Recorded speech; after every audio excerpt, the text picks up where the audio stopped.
Podcasting from Woodstock, Georgia, welcome to Soul Solutions, a show where we overcome our fears and our limiting beliefs. I'm your host, author, and certified life coach, Terry Kozlowski. Hello, warriors. Are you looking for more love in your life?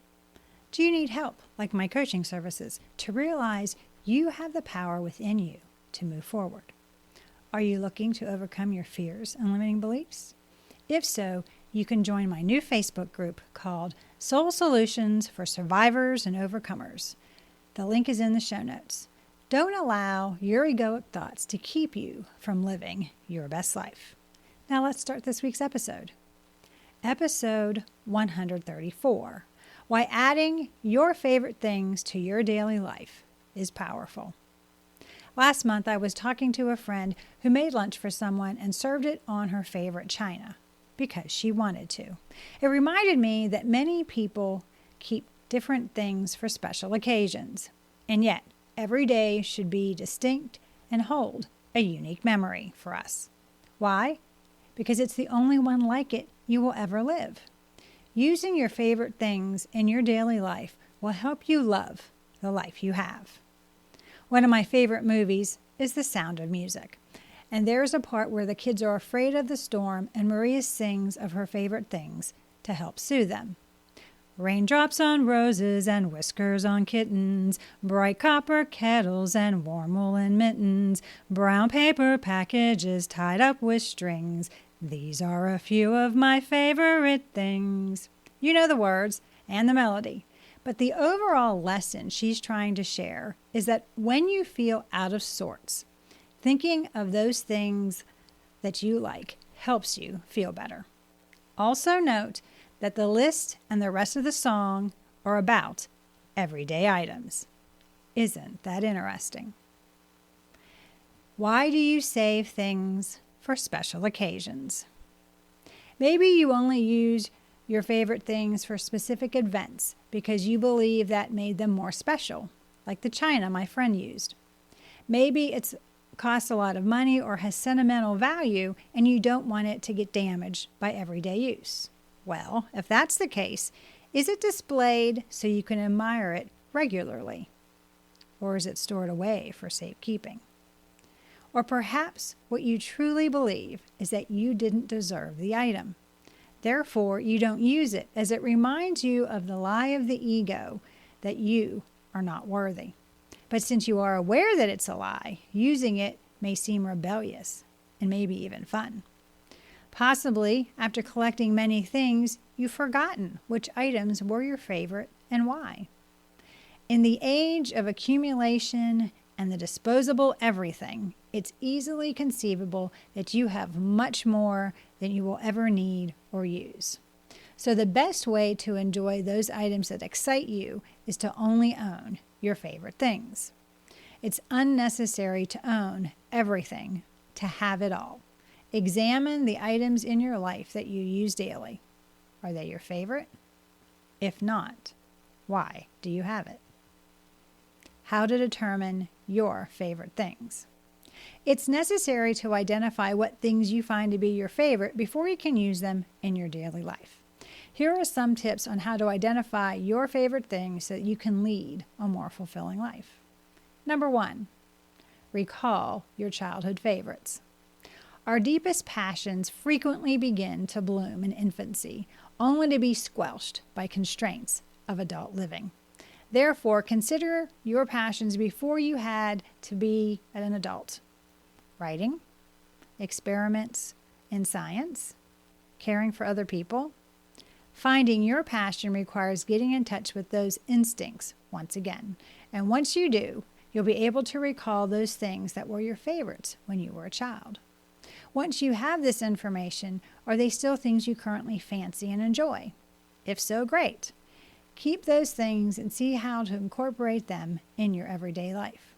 For example, my love for coloring as a child has grown into being creative by painting, crafting, and expanding into making accessories for my wardrobe. See, as I matured, my creativity did as well, and yet I am still excited to spend time in my studio creating something new. Number 2, does it make you smile? I have a little collection of Chihuahua figurines on a shelf with pictures of the dogs I've had over the past 25 years. They have no purpose other than they make me smile as I finally remember the other puppies that have brought me joy. It's wonderful to have these types of items around to help you remember happy things. I also have a curio cabinet and a printer's drawer where I display souvenirs from travels my husband and I took. Again, these are mementos of time shared with family and friends that bring back fond recollections of stories to share with others. Having items around you that make you smile and bring you joy are ways to make every day special. Number 3, look at your collections. Analyze your credit card statements, book collections, subscriptions, movies, and music. Do any subjects emerge? What topics do you find yourself drawn to frequently? Are you presently focusing your time, resource, and efforts on something new? What themes have appeared repeatedly throughout your life? Check in with your heart and your body as much as you can, rather than your mind. Anything that, in a sense, light you up? Do you get a sense of physical expansion? When you think about a particular subject or possibility, do you get excited or even possibly a little anxious? They are all encouraging indicators. Keep in mind that your emotions frequently defy reason and reasoning. It's crucial to focus on your physical body and your heart when examining these things. Beyond what your mind can comprehend, you endow your heart with wisdom. Number 4, love everything you do. If you don't like something moving forward, you have 3 options. Stop doing it, have another person do it, or love it with all your heart. When you decide to love whatever you do, you build intuition muscles and create a channel for the divine to whisper to you. Keep in mind that humans are creatures of habit. You can't spend 80% of the day being grumpy, whiny, and miserable, and then expect to spend the final 20% of the day being excited. You want to enjoy each day of your life in its entirety. Moving forward with your favorite things. My list of favorite things include the mundane items that please me, like the smell of freshly mowed grass or the sound of rain falling as I fall asleep. It includes things others might find gross, like the smell of concrete release agent from a construction site. There are imperfect items like the portrait of me my granddaughter drew, or the first sterling silver piece my husband made for me. There is a favorite warm blanket from a friend, as well as sweet Lilu, who's napping on my lap.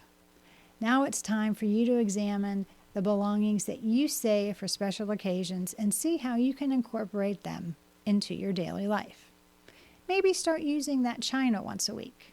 Gather a mini collection of items that make you smile and create a display of them. Or schedule time to create something that you would enjoy or use.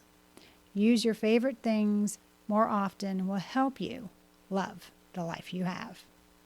Do you need help to love the life you have? Are you looking for support to empower yourself to move forward? Do you want a strategy to help you create an extraordinary life? If you believe you cannot proceed alone, think about seeking my coaching services by getting in touch with me at terrykozlowski.com. And we can put together an action plan for you to add your favorite things to your daily life and love the life you have. To discover how I cleared out those things that I didn't love from my life, you can do so by reading my book, Raven Transcending Fear, available on Amazon, or you can go to raventranscendingfear.com for more information.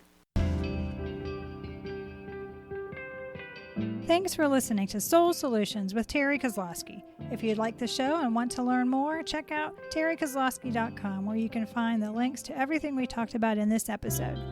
Please subscribe to the show so you'll never miss an episode as we overcome our fears and our limiting beliefs.